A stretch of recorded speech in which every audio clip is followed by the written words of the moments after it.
নারীর ক্ষমতায়ন এবং সহনশীলতা সৃষ্টির একটি প্রকল্পের বাস্তবায়নের একটি উদ্যোগে আপনারা উদ্বোধনী একটি প্রোগ্রামে আপনাদের আমন্ত্রণ জানাতে পেরে আমরা আনন্দিত।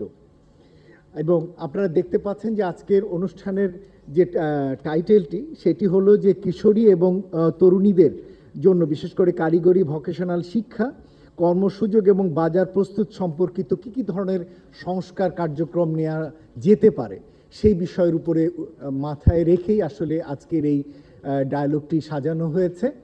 আমরা সকলে অবগত যে বাংলাদেশের শ্রমবাজার নিয়ত পরিবর্তিত হচ্ছে এবং এই পরিবর্তিত শ্রমবাজারের ক্ষেত্রে সবচেয়ে যারা চ্যালেঞ্জের মুখে পড়েন তারা হচ্ছেন যারা নারী এবং তাদের ভিতরেও যারা কিনা কিশোরী এবং যারা কিনা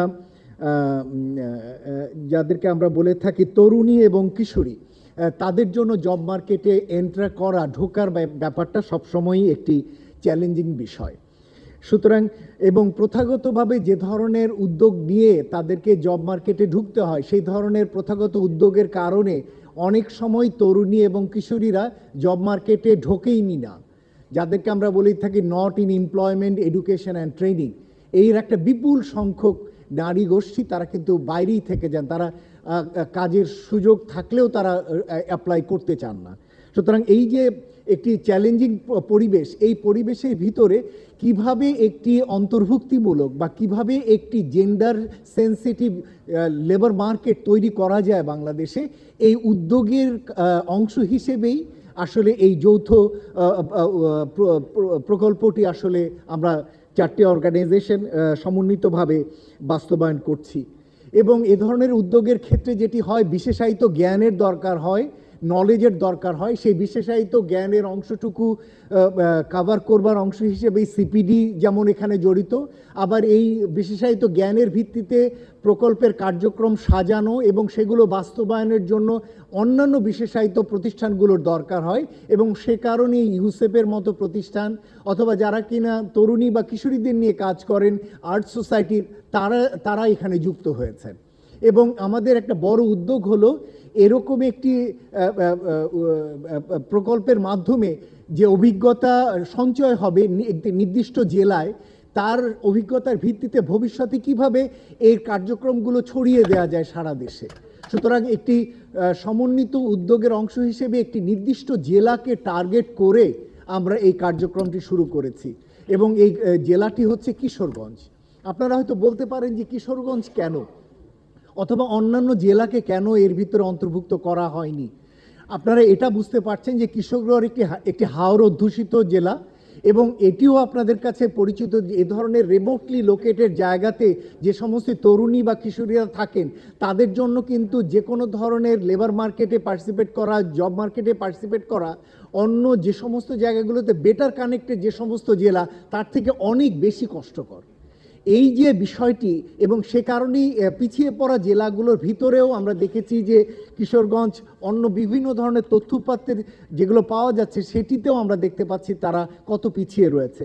যেমন সামগ্রিকভাবে তরুণীদের ভিতরে কিশোরগঞ্জের লেবার মার্কেটে পার্টিসিপেশন বা জব সিকার আমরা পেয়েছি মাত্র 34% এবং মাত্র এমপ্লয়েড যারা কাজে রয়েছেন এদের সংখ্যা মাত্র 17%। এবং কোনো ধরনের জবে নেই এই ধরনের তরুণী বা কিশোরীর সংখ্যা, তরুণীদের সংখ্যা হচ্ছে প্রায় 53%। সুতরাং বুঝতে পারছেন যে অর্ধেকের চেয়ে বেশি সংখ্যক তরুণী তারা জব মার্কেটে অ্যাপ্লাই করেন না, ঢোকার চেষ্টাই করেন না। এরকম একটি পিছিয়ে পড়া এলাকাকে মাথায় নিয়ে আমরা এগোতে চেয়েছি। শুরুতে আমাদের পরিকল্পনা ছিল কয়েকটি জেলায় যাব কিনা, পরে আমরা ঠিক করলাম যে না, একটি জেলাতেই আমরা ইনডেপথ দেখে আমরা সেই অভিজ্ঞতাগুলো নিয়ে তার ভিত্তিতে আমরা পরবর্তীকালে যদি সুযোগ হয় আমরা অন্যান্য জেলাতে বা সরকারের বিভিন্ন মন্ত্রণালয় যারা এখানে কাজ করেন তাদের সহযোগিতা বা সিএসও এনজিও যারা রয়েছেন তারা, ডেভেলপমেন্ট পার্টনার যারা রয়েছেন তাদের সাথে নিয়ে ভবিষ্যতে এই কার্যক্রম কিভাবে প্রসারিত করা যায় সেই বিষয়টি আমরা ভাবব। একই সাথে আপনাদেরকে এটাও বলতে চাই যে এই মুহূর্তে যেহেতু অন্তর্বর্তী সরকার দেশে রয়েছেন এবং সেখানে একটি শ্রম অধিকার কমিশন গঠন করা হয়েছে। আপনারা দেখতে পাচ্ছেন যে মঞ্চে শ্রম অধিকার কমিশনের মাননীয় চেয়ারম্যান মহোদয় উপবিষ্ট রয়েছেন, জনাব সৈয়দ সুলতান উদ্দিন আহমেদ। এবং একই সাথে আমরা জানি যে এখানে ন্যাশনাল স্কিল ডেভেলপমেন্ট অথরিটির সম্মানিত এক্সিকিউটিভ চেয়ারম্যান মহোদয় রয়েছেন, যারা কিনা এই বিষয়গুলো নিয়ে এবং অন্যান্য যারা অতিথি রয়েছেন সকলেই আসলে এই খাতের অভিজ্ঞ। সুতরাং তাদের এবং আপনাদের সাজেশনগুলোর দিক থেকে যদি আমরা কিছু সুনির্দিষ্ট সুপারিশ করতে পারি এই শ্রম অধিকার কমিশনকে, আমার ধারণা সেটি একটি দীর্ঘমেয়াদে সেটি অনেক বেশি উপকার হবে। সুতরাং এইটুকু বলেই আমি আমার প্রারম্ভিক বক্তব্যটুকু শেষ করছি। আশা করছি আপনাদের সক্রিয় অংশগ্রহণে আজকে আমরা একটা প্রাণবন্ত আলোচনা পাবো এবং তার মাধ্যমে কিছু সুনির্দিষ্ট সুপারিশ আমরা সরকারের কাছে তুলে ধরতে পারবো। আপনাদের সকলকে ধন্যবাদ। জেলার লেবার মার্কেট অ্যাসেসমেন্ট করা, সুতরাং আমরা একেবারেই প্রাথমিক তথ্য উপাত্ত নিয়ে আমরা কিশোরগঞ্জের কিশোরী এবং তরুণী দের চাহিদার জায়গাগুলো, তাদের মেজর চ্যালেঞ্জের জায়গাগুলো এবং একই সাথে যারা কিনা জব দেবেন সেই জব মার্কেটের পজিশন, সেই বিষয়গুলো অর্থাৎ ডিমান্ড সাইড এবং সাপ্লাই সাইড, এই দুটো বিষয় আমরা তুলে ধরতে চেয়েছি এবং সেই বিষয়গুলো আমাদের এই আলোচনায় আজকে আপনারা শুনতে পাবেন। আমার এই পুরো স্টাডির সঙ্গে আমার সাথে ছিলেন জনাব শামীম আলম শিবলি এবং জান্নাত শারমিন চৌধুরী, তারাও এখানে উপস্থিত রয়েছেন। যে জিনিসটি আগেই বলেছি, আমি আর নতুন করে শুরু করব না, মূলত শামীম শিবলি আপনাদেরকে রেজাল্টসগুলো বলবেন। মূল উদ্দেশ্যটি হলো কিভাবে একটি জেন্ডার রেসপন্সিভ লেবার মার্কেট তৈরি করা যায় দেশে। অর্থাৎ আমাদের এখানে যতটা কিনা পুরুষদের জন্য লেবার মার্কেটের যতটা সহায়ক, নারীদের জন্য সেটা ততোধিক কঠিন এবং সেটা যদি পিছিয়ে পড়া এলাকা হয় কিশোরগঞ্জের মতো, তাহলে সেটি যে আরও কঠিন এবং সেটা যদি তরুণী এবং কিশোরী হয় তাহলে তাদের জন্য যে আরও কঠিন, সেই বিষয়গুলোই আসলে আমরা বের করে আনতে চেয়েছি যে কিশোরগঞ্জ ডিস্ট্রিক্টে এখনকার অর্থনৈতিক পরিস্থিতি কী বা কোন ধরনের ইন্ডাস্ট্রি সেখানে রয়েছে, ফর্মাল এবং ইনফর্মাল সেক্টরে সেটা দেখতে চেয়েছি। লেবার মার্কেটের কন্ডিশন কি, এমপ্লয়মেন্ট ট্রেন্ড কি, কী ধরনের জব রয়েছে সেখানে অ্যাডোলসেন্ট এবং ইয়ুথদের, সেই জিনিসগুলো আমরা বুঝতে চেয়েছি।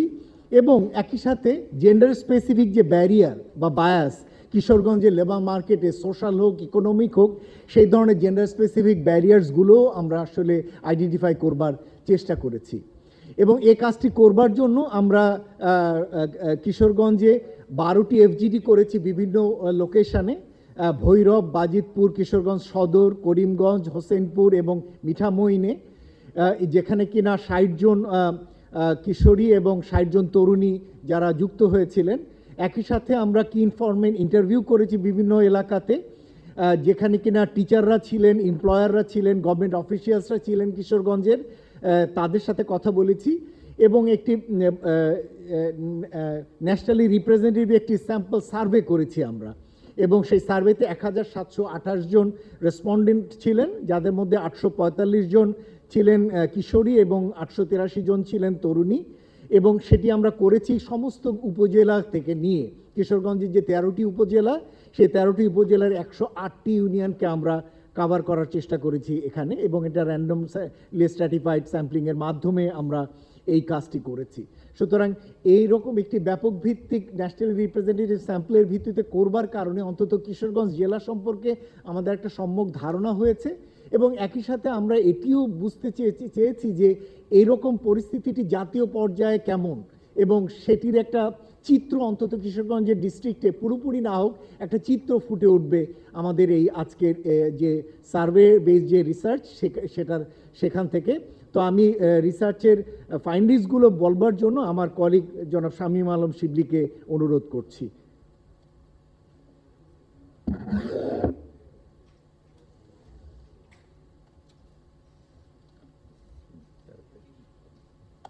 প্রোগ্রামগুলোকে অর্গানাইজেশনের ক্ষেত্রে লিড দেয় কিনা।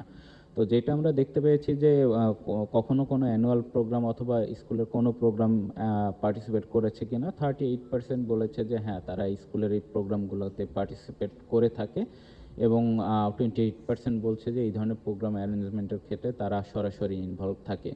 এটা বলার একটা উদ্দেশ্য হচ্ছে এই ধরনের প্রোগ্রাম ইনভলভ করলে সাধারণত তার লিডারশিপ কোয়ালিটি ডেভেলপ হয়, তার নেটওয়ার্কিং বলি বা কমিউনিকেশন বলি, এই জিনিসগুলো তারা শিখতে পারে যেগুলো আসলে সফট স্কিল একটা বাচ্চার কনফিডেন্স এবং রেজিলিয়েন্স বিল্ডিংয়ে প্রভাবক হিসেবে কাজ করে। আম, তারপরে আমরা আরও তার ইনস্টিংক্ট সংক্রান্ত কিছু বিষয় জিজ্ঞাসা করেছিলাম যে এই কিশোরগঞ্জ জেলার বাইরে বা কিশোরগঞ্জ জেলার ভেতরে অন্য উপজেলায় তারা আসলে ট্রাভেল করেছে কিনা কখনো একা। তো সেক্ষেত্রে 4% বলছে যে ডিস্ট্রিক্টের বাইরে তারা দূরে কোথাও গিয়েছিল একা, বাট 83%ই বলছে তারা একা কোথাও কখনো বেড়াতে যায়নি বা বাইরে যায়নি। ইয়াং ওমেনদের ক্ষেত্রেও এটা প্রায় কাছাকাছি 73%।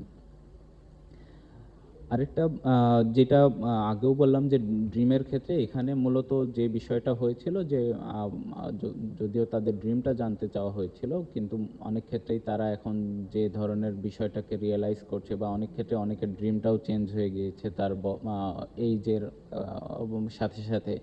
তো সেখানে দেখতে পাচ্ছি যে বেশিরভাগেরই ইচ্ছা টিচিং প্রফেশন মেয়েদের ক্ষেত্রে এবং ডক্টর। এছাড়াও রয়েছে যে প্রাইভেট যে কোনো জব, গভর্নমেন্ট জব বলি, এই ধরনের বিষয়েও তাদের একটা বড় আগ্রহ রয়েছে।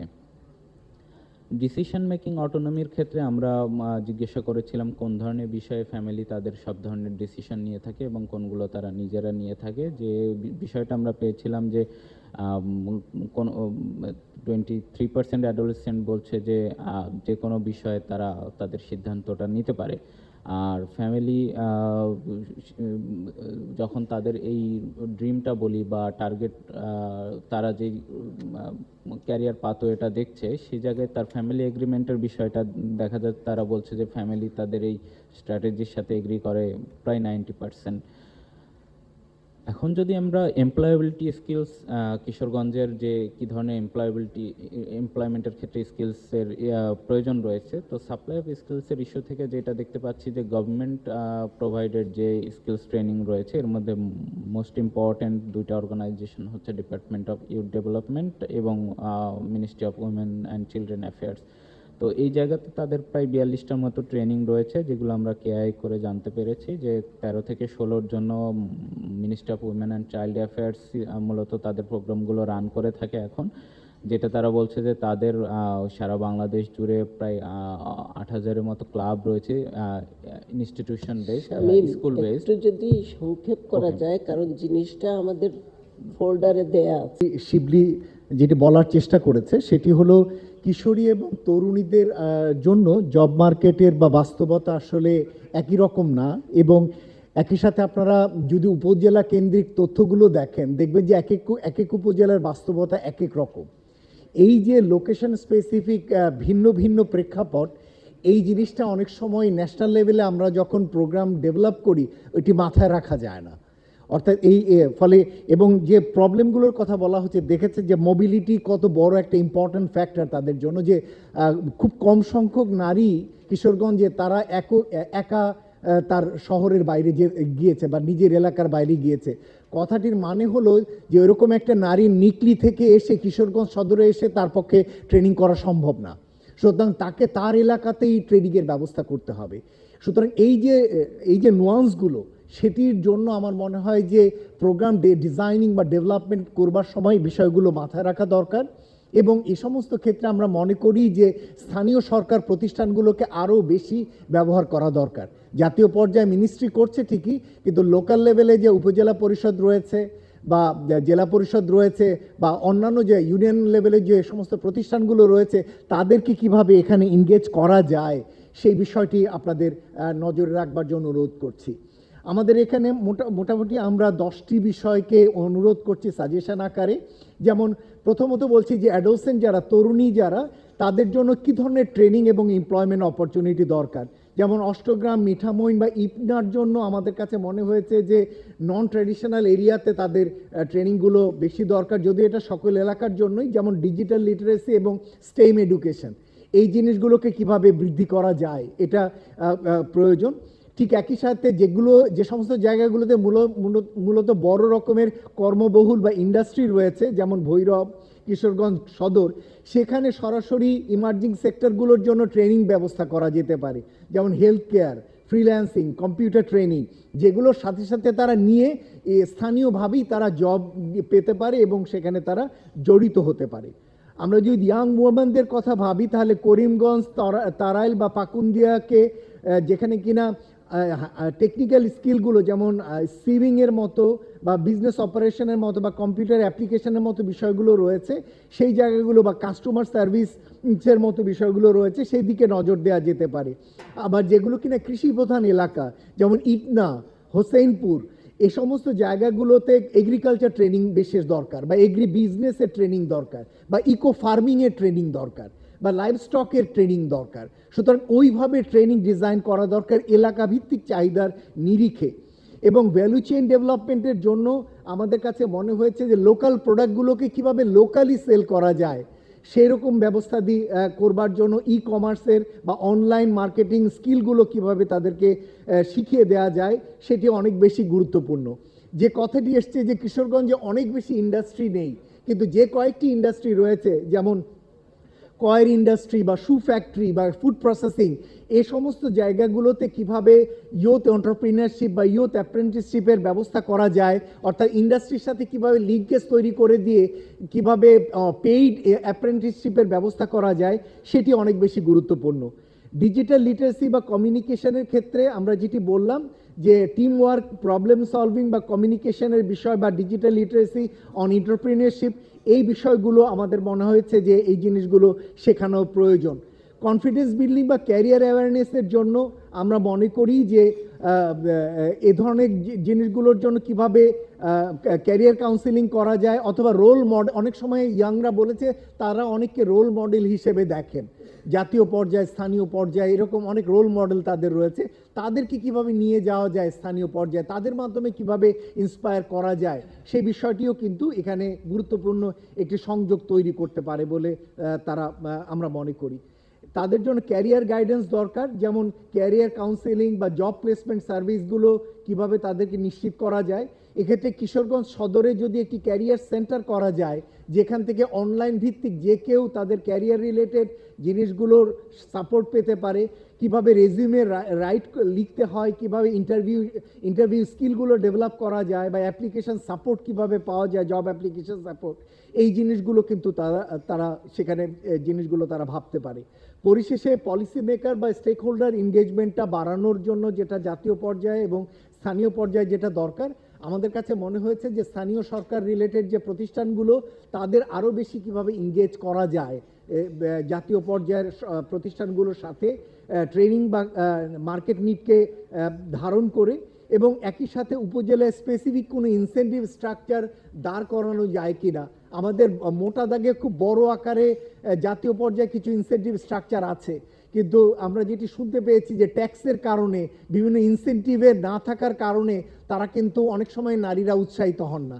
সুতরাং ওই স্থানীয় পর্যায়ে আমরা কোনো ইনসেন্টিভ স্ট্রাকচার তৈরি করতে পারি কিনা, উপজেলা লেভেলে এই ধরনের জবের জন্য এই ধরনের ইনসেন্টিভ তারা পেতে পারে উপজেলা লেভেল থেকে, অথবা তাদের জন্য ফ্রি রেজিস্ট্রেশন হতে পারে কিনা, বা লাইসেন্সিংটা ফ্রি হতে পারে কিনা, বা সাবসিডাইজ রেটে হতে পারে কিনা, এই ধরনের বিভিন্ন ধরনের ইনোভেটিভ ইনসেন্টিভ স্ট্রাকচার আমরা তাদের জন্য ভাবতে পারি।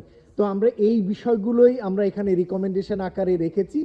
যেহেতু আপনারা স্থানীয় পর্যায়ে এবং জাতীয় পর্যায়ের প্রতিনিধিরা রয়েছেন, আমরা আশা করছি যে আমাদের এই প্রেজেন্টেশন এবং আপনাদের আলোচনার মাধ্যমে আমরা কিছু সুনির্দিষ্ট সুপারিশ সামনে তুলে ধরতে পারবো।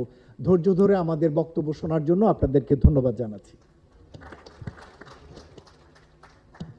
অনেক ধন্যবাদ, বিশেষ করে সিপিডির টিম যে এই গবেষণাটি করেছে। আমরা সবাই কম বেশি সমৃদ্ধ হয়েছি বলতেই হবে। আর বিশেষ করে এখানে অনেক বিজ্ঞজন, অনেক প্র্যাকটিশনাররা আছেন, তারাও নিশ্চয়ই বলবেন। একটা অনেক জিজ্ঞেস করা হয় কখনো, আগামী 10 বছরে আপনারা কি ধরনের স্কিলস চান, সেটা ধরে কি পরিকল্পনা করা হয়, ডাকা হয়? সেই বিষয়টি কিন্তু এখন পলিসি ইস্যুতে চলে আসবে যে এটা বিবেচনা করা উচিত। কারণ যদি যারা নেতৃত্ব দিচ্ছেন পলিসি ইস্যুতে, তারা যদি না ডেকে যারা ডিমান্ড জেনারেট করবেন তাদের সাথে রিসার্চ করা হচ্ছে, কিন্তু যারা ডিমান্ড চাচ্ছেন তাদের সাথে কি বসা হয় কিনা, যে আগামী 10 বছরে কি ধরনের স্কিলস আপনারা দেখতে চান, 15 বছর 20 বছরও হতে পারে, সেটা কিন্তু আমরা দেখি না। সেটা একটা দায়িত্ব আছে, এনএসডি এর চেয়ারম্যান আছেন এখানে, তার কাছেই প্রশ্নটা রাখবো। কিন্তু এইখানে কে বলতে চাচ্ছিলেন, এই তিনজনের পরে আমি এদিকে আসবো, শ্রম শক্তির মধ্যে আনা। কিন্তু যেগুলো করা হচ্ছে, যেখানে কাজ করছে মেয়েরা, সেটা কতখানি নারী বান্ধব, সে প্রশ্নটা নিজেদের কাছেই বোধহয় করা উচিত। সেটা আসবো। জি প্লিজ আপনার পরিচয় দিয়ে। জি আসসালামু আলাইকুম, আমি মোহাম্মদ ফারুক রেজা, আমি কারিকুলাম বিশেষজ্ঞ, দাখিল ভোকেশনাল বাংলাদেশ কারিগরি শিক্ষা বোর্ড। প্রেজেন্টেশনে যেটা দেখলাম সেই আলোকে